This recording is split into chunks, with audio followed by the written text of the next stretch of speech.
Hello friends, welcome back to my mini blog. তো কাল তো মহাশিবরাত্রি। এবার শিবরাত্রির জন্য তো কেনাকাটা করতেই হবে। এবার অন্য কিছু কেনাকাটার সাথে একটা বিশেষ কেনাকাটা আছে, সেটা হলো আমার এই যে ছোট্ট শিবলিঙ্গটা দেখছেন, এটা আমি তারাপীঠ থেকে নিয়ে এসেছিলাম। কিন্তু শুধু তো শিবলিঙ্গ হলেই হবে না, শিবলিঙ্গ রাখার জন্য একটা পাত্র দরকার, আর ত্রিশূল লাগবে, নন্দী লাগবে।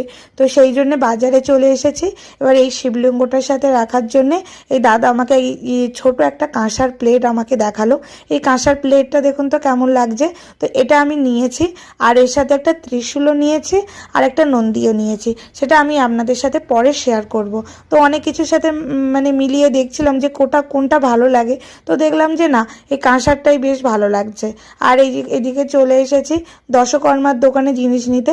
আজকে এই পিতলের জিনিসগুলো কিনবো, পিতল কাঁসার আর দশকর্মার জিনিসটা আমি কিনে নেব। আর ফুল মিষ্টি যেটা লাগবে সেটা কালকে, আর ফল সেটা কালকে ওর বাবা দিনের দিন কিনে নেবে। তো দশকর্মার দোকানের জিনিসগুলো নেওয়া হয়ে গেল।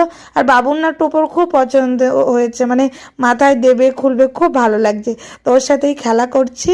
তো চলুন কী কী কেনাকাটা করেছি সেটা পরের ভিডিওতে আপনাদের সাথে শেয়ার করছি।